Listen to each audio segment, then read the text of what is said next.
이것은 실화입니다. 29살 먹은 청년이 교통사고로 1년간을 혼수 상태에 있었습니다. 1년을 입원한 그에게 의사는 회복불능이라고 하는 사형 선고를 내렸고 또 그의 가족들도 포기를 했습니다. 그런데 그때의 김수정이라고 하는 간호사가 새로 오게 되었습니다. 이 간호사는 아무 의식이 없는 이 청년에게 꼭 곁에 가서 무엇이라고 속삭입니다. 그런데 어느 날 이 청년이 기적적으로 의식이 회복이 되고 한 달 만에 퇴원을 하게 되었습니다. 훗날 퇴원한 이 청년이 입원했던 병원을 찾아가서 고백한 그 내용입니다. 저는 교통사고로 혼수 상태에서 손발도 입도 아무것도 움직일 수가 없었습니다. 그러나 간호사들이 농담 섞인 이야기하는 소리를 다 들을 수 있었습니다. 어머니가 통곡하며 울고 있는 소리도 들었고 또 의사 선생님이 사형 온도를 내리는 소리도 다 들었습니다. 모두가 절망적인 말을 할 때에 그런데 어느 날 저에게 희망의 소리가 들려왔습니다. 제가 소망을 잃고 삶을 포기하려고 하는 그때에 들려온 그 목소리 때문에 저는 지금 이렇게 살아있는 겁니다. 그 꿈 때문에. 지금은 식사 시간입니다. 미움이 들어갑니다. 놀라지 마세요. 이 약을 먹고 빨리 일어나세요. 욕창이 나기 때문에 이제 반대로 이렇게 돌려드릴게요. 당신은 반드시 일어날 거예요.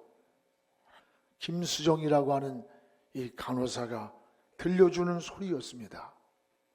자기는 말도 할 수 없었고 아무 반응을 할 수 없었지만 이 희망의 소리를, 이 용기의 소리를 들었습니다. 그리고 자신은 말을 할 수 없었지만 마음속으로 대답을 했습니다. 감사합니다. 반드시 일어나겠습니다. 그리고 퇴원하면 반드시 내가 찾아와서 인사를 드리겠습니다. 그리고 약속대로 그는 일어났습니다. 다시 일어나야 한다는 희망이, 꿈이 다시 일어나게 했다는 거예요. 빨리 일어나세요 라고 하는 이 간호사의 희망의 메시지가 그를 일어나게 했다고 하는 힘의 근원, 에너지가 되었다고 하는 이 실화입니다. 그렇습니다. 꿈은 장애물을 뛰어넘게 합니다. 기적 같은 에너지를 공급합니다. 믿음은 꿈을 품고 희망의 끈을 붙잡고 하나님을 바라보는 것이 바로 믿음입니다. 그래서 위스턴 처칠은 위기에 처했을 때에 도망치지 말라는 말을 좌우명으로 삼았다고 합니다. 원치 않는 위기를 찾아올 때마다 도적처럼 내 삶을 훔쳐가려고 할 때 우리에게 가장 필요한 것은 희망이다라고 말했습니다. 꿈이 있는 사람은 어떤 역경 중에도 결코 포기하거나 좌절하지 않습니다. 훌륭한 업적을 남긴 사람들을 보면 평안하기 때문에, 삶이 순탄하기 때문에 좋은 업적을 남긴 것은 결코 아닙니다. 테레사 수녀는 평생을 만성 두통을 가지고 살았지만 그는 평화의 사도로 평화와 사랑을 전해줬습니다. 파스칼은 청년 때부터 괴롭히는 통증을 이겨내고 유명한 팡세를 남겼습니다. 여러분, 베토벤은 청각장애의 고통 속에서 불의의 명곡을 수없이 남겼습니다. 인생을 살면서 장애물이 없는 사람 없습니다. 여러분, 바다의 파도가 크고 작을 뿐이지 늘 파도가 치는 거예요. 그래서 인생은 곡선이란 말이 있어요. 순탄한 지평선상 위를 달리는 것 같은 게 아니라 작고 클 뿐이지 인생은 끊임없는 인생의 파도는 늘 있다는 말입니다. 오늘 사랑하는 여러분, 꿈을 잃지 않으면 새로운 미래가 보입니다. 꿈은 미래의 약속이며 장애물을 뛰어넘는 에너지가 됩니다. 오늘 본문에 나오는 야곱이 바로 그러했습니다. 야곱의 꿈은 머슴의 신분이 주인의 신분으로 바뀌었습니다. 장자권을 쟁취하고 나니 형이 죽이려고 합니다. 그래서 삼촌이 살고 있는 하란으로 도망을 가는 거예요. 그 하란에서 삼촌 집에 야곱이의 딸이 너무나도 이 삼촌의 딸이 예쁜 거예요.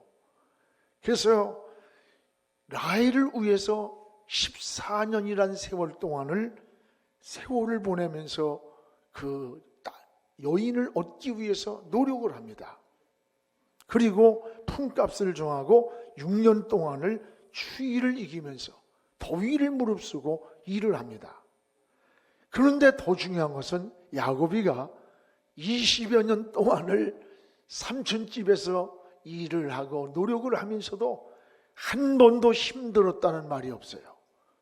지쳤다는 말이 없어요. 절망도 없어요. 왜 그런 줄 압니까? 마음속에 꿈이 있었기 때문에 그래요. 여러분, 마음속에 꿈이에요. 꿈은 미래를 약속합니다. 장애물을 뛰어넘는 힘이 됩니다. 여러분도 어떤 환경에서도 꿈을 잃지 않는 그런 신앙 되기를 축복합니다. 야곱이의 꿈을 통해 우리는 세 가지를 깨닫게 됩니다. 하나는, 따라합시다. 꿈은 내일을 기다리는 에너지가 된다.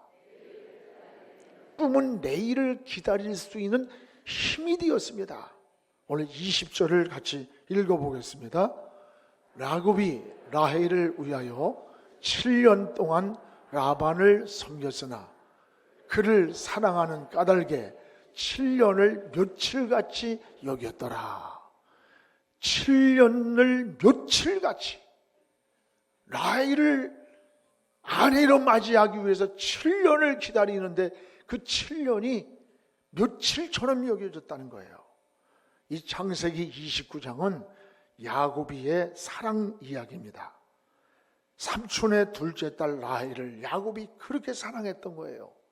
그 18절에 보면 삼촌이 품값을 정하자고 할 때 7년 동안 난 아무 대가도 바라지 않으니 저 사랑하는 라헬을 나에게 달라고 그랬어요. 야곱은 열심히 7년을 일했지만 힘들다는 말이 없어요. 지쳤다는 말이 없어요.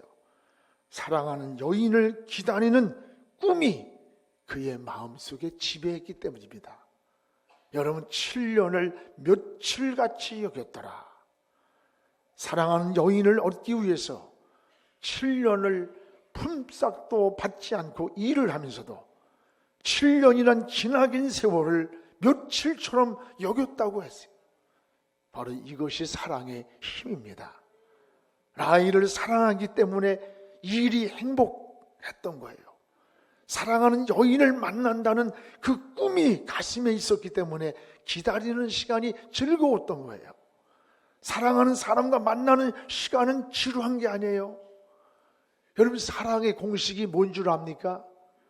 사랑받는 사람보다 사랑하는 사람이 더 행복한 겁니다. 사랑받는 라헬보다 라헬을 사랑하고 있는 야곱이 더 행복한 거예요. 이것이 사랑의 공식입니다. 7년만 기다리면 사랑하는 여인이 내 아내가 된다고 하는 이 꿈이 있었기 때문에 7년을 며칠같이 지나갔다는 거예요. 약속한 날이 되었지만 그 잔치에서 라반은 쏙입니다. 그 언니, 못생긴 언니를 줬지요. 참 기가 막힌 거죠. 아침에 보니까 이게 바뀌어 있는 거예요. 이럴 수가 있느냐고 항의를 합니다. 그때에 우리 지방 풍속은 동생을 언니보다 먼저 보내는 일이 없기 때문에 야곱이를 속였습니다. 그러나 야곱이는 포기하지 않고 오늘 29장 30절에 보면 라반과 다시 약속을 합니다. 또다시 7년 동안을 라반을 섬겼더라. 또다시 7년. 얼마예요? 14년이 14년. 야곱이는 라헬을 위해서 14년이란 긴 세월을 품값도 없이 섬겼어요. 한 가지 꿈이 있었어요. 사랑하는 라헬을 아내로 맞이한다는 그 기다림, 그 꿈이 그 14년을 기다리게 한 겁니다. 그 14년을 행복하게 만들어준 거예요.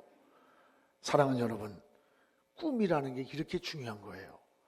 아마도 나는 성경이나 인생 살면서 야곱 같은 깊은 사랑을 글쎄 해봤으면 좋겠어. 14년이란 긴 세월을 기다리면서도 행복하게 기다리는 야곱, 라헬을 만난다는 사랑의 그 꿈이 있었기 때문에 그 꿈은 내일에 대한 희망으로 행복으로 나타났던 거예요. 여러분, 사랑은 사람을 중독에 빠뜨립니다. 우리 친구가 약혼을 하고 군대를 갔어요. 근데 갑자기 면회를 온 거야. 보고 싶어가지고 이 아가씨가. 그런데 막 훈련을 하다가 만났으니 막 구구리 같이 뭐 세수도 못하고 옷도, 그러니까 막 세수하고 남의 옷을 빌려 입고 남의 군화를 빌려 신고서 맞지도 않는 걸 그냥 막 조이고 갔어요. 몇 시간 동안을 자기의 사랑하는 그 약혼녀와 이야기를 하면서 데이트를 하는 거예요. 이야기를 한참을 하면서 몇 시간을 걸었대요. 그리고 이제 시간이 되어서 떠나보내고 났는데 돌아서는 순간에 도저히 한 걸음도 걸을 수 없이 발이 아프더래.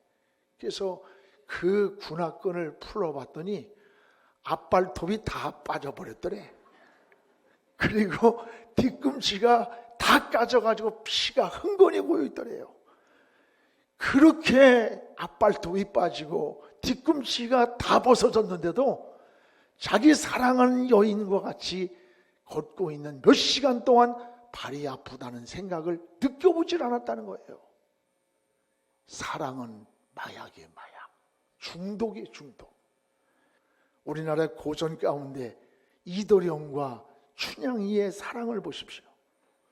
모진 역경 고난, 여러분 사또가 와서 호화로운 자리를 주겠다고 유혹을 했는데도 불구하고 끝까지 절개를 지키며 자기의 사랑하는 이를 기다리는 숭고한 사랑 이야기 아니에요. 이게 얼마나 아름다운 사랑이에요. 이것은 사랑하는 이를 신뢰했기 때문이에요. 상대방을 신뢰하지 못했다면 기다릴 수가 없는 거예요. 그래서 희생하면서도 기다리는 겁니다. 꿈이 있는 사람은 여러분 장애물을 두려워하지 않아요. 내일의 꿈이 확실하기 때문입니다. 여러분의 마음속에 꿈이 있습니까? 야곱처럼 인내하며 기다리기를 축복합니다. 장애물이 있습니까? 두려워하지 말고 그 장애물을 뛰어넘는, 저 하나님의 약속을 붙잡고 뛰어넘는 그런 믿음이 되기를 축복합니다. 또 하나, 이 야곱의 꿈을 보면 따라합시다. 하나님의 약속. 이 하나님의 약속을 바라보는 거예요, 꿈은. 우리 12절을 같이 한번 읽어보겠습니다. 이르시되 내 눈을 들어 보라. 양떼를 탄 순양은 다 얼룩무늬 있는 것, 점 있는 것과 아롱진 것이라. 라반이 내게 행한 모든 것을 내가 보았노라. 네 눈을 들어보라. 네 눈을 들어보라. 네 눈을 들어 내가 너에게 줄 저 약속의 저 축복의 양떼를 바라보라는 거예요. 꿈은 바라보는 거예요. 야곱을 향해 눈을 들어 바라보게 하셨어요. 목표를 바라보는 겁니다. 막연한 꿈이 아니라 하나님의 약속 있는 꿈이에요. 그러므로 꿈은 하나님의 약속을 바라보는 것입니다. 꿈이 있는 사람은 앞을 바라봅니다. 희망이 있기 때문입니다. 여러분, 바라봄이 없는 사람은 꿈이 없는 사람이에요. 꿈이 없는 사람은 삶에 목표가 없어요. 목표가 없는 사람은 방향이 없어요. 방향이 없으면 우왕좌왕하면서 그저 헤매이게 돼요. 흐트러지게 돼요, 삶이. 그래서 꿈은 무엇이 되기 이전에 내가 무엇이 되겠다라고 하는 인생의 목표가, 그 희망이 곧 꿈이 되는 겁니다. 꿈을 품고 있는 사람은 항상 미래를 말합니다. 또 앞을 바라보면서 살아갑니다. 예수님도 저 졸고 있는, 나뭇가지에 졸고 있는 저 새를 보라고 하지 않고 나르는 새를 보라 그랬어요. 날갯짓을 하면서 무엇인가 먹이를 찾아 나르고 있는 저 새를 보라고 했지, 나뭇가지에 앉아서 졸고 있는 그 새를 보라고 하지 않았어요.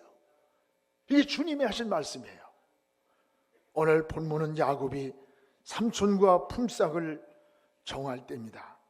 얼룩무늬 있는 양이 태어나면 야곱의 몫으로 주기로 했습니다. 그런데 당시에 얼룩 무늬가 있는 양들은 문열이 병들거나 아주 시원찮은 양들이에요. 그런데 야곱이는 이런 무늬가 있는 양이 태어나면 내게 달라고 했어요. 라반 삼촌이 보니까 굉장히 똑똑한 줄 알았더니 미련한 거라 약속을 한 겁니다.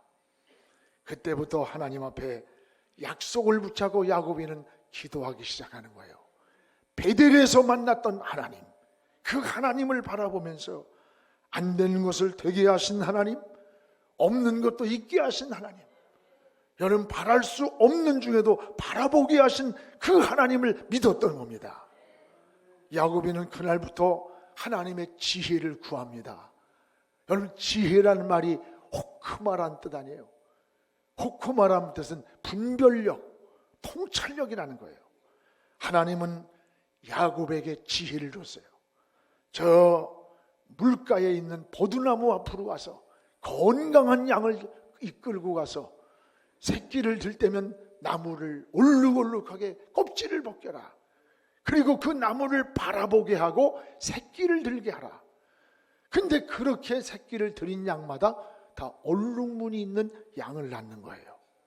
그리고 비실비실한 양은 그냥 새끼를 들게 하면 꼭 그냥 비실비실한 양을 낳는 거예요.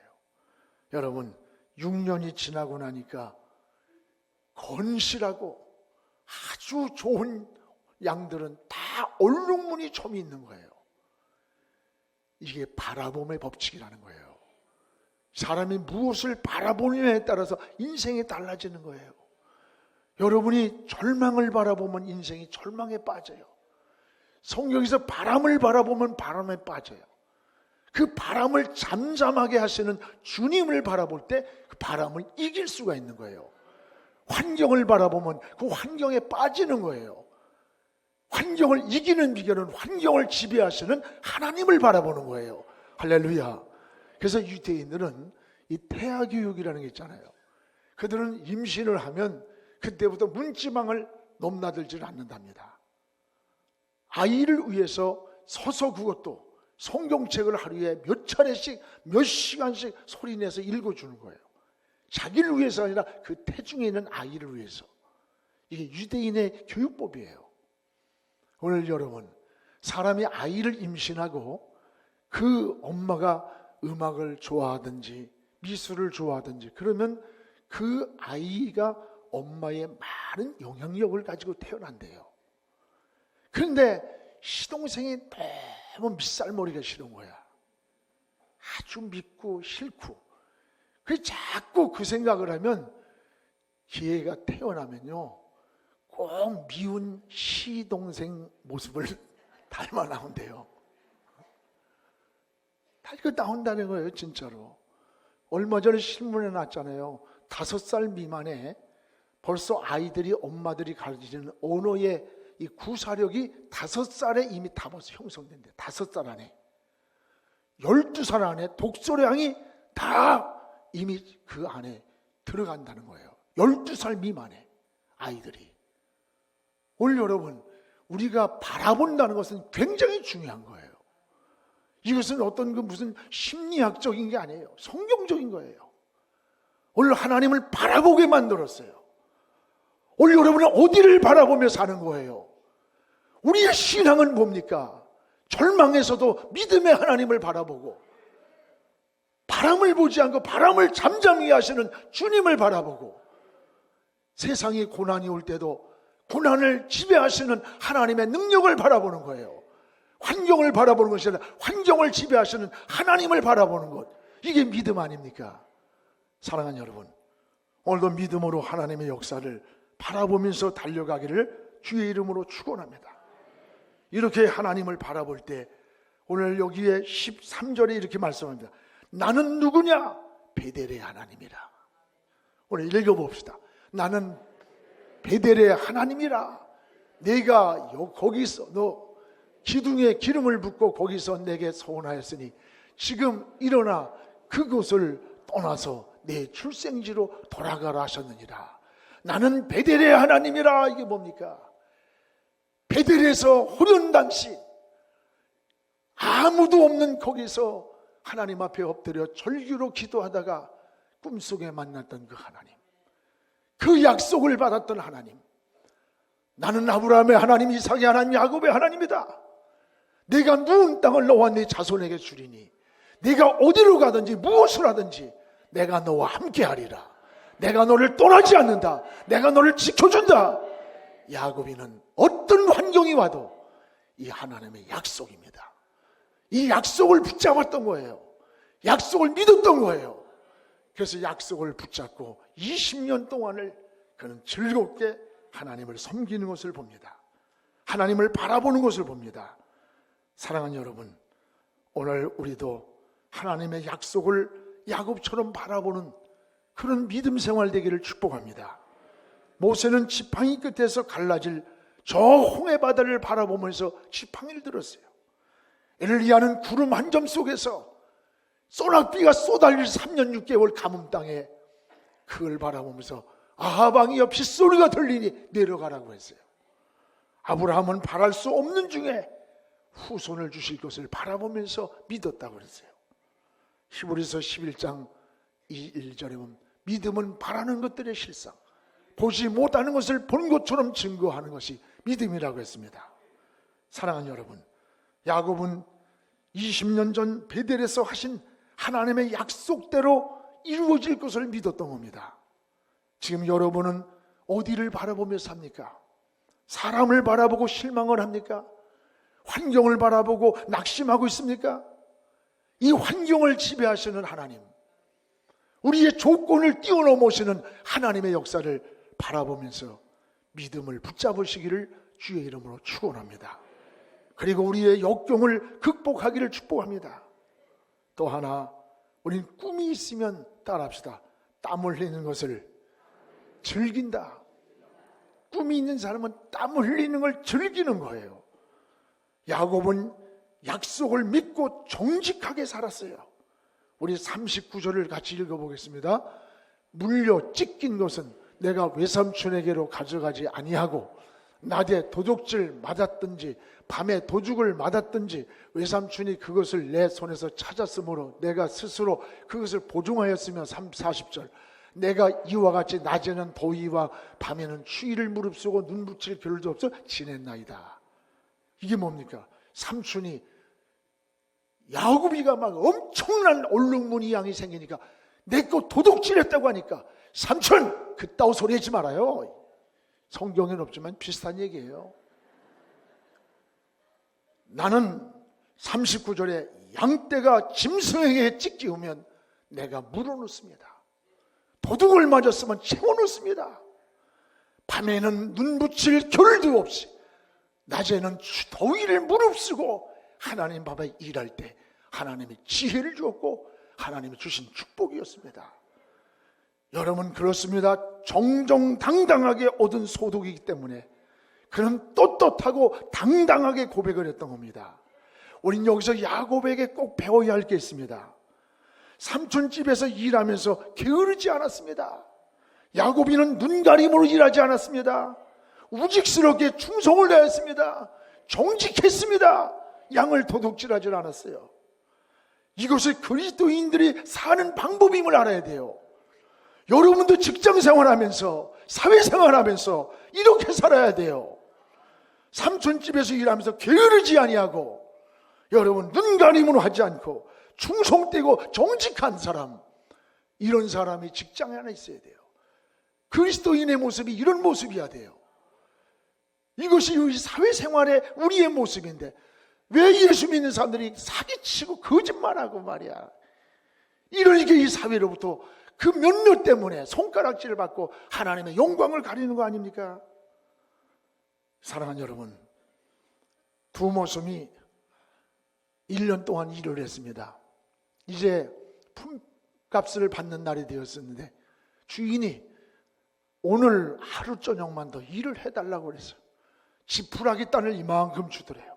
그리고 새끼를 가늘게 꼬라고 그래서 한 모습은 주인이 시키는 대로 끝까지 순종을 하며 밤새도록 새끼를 꼬았습니다.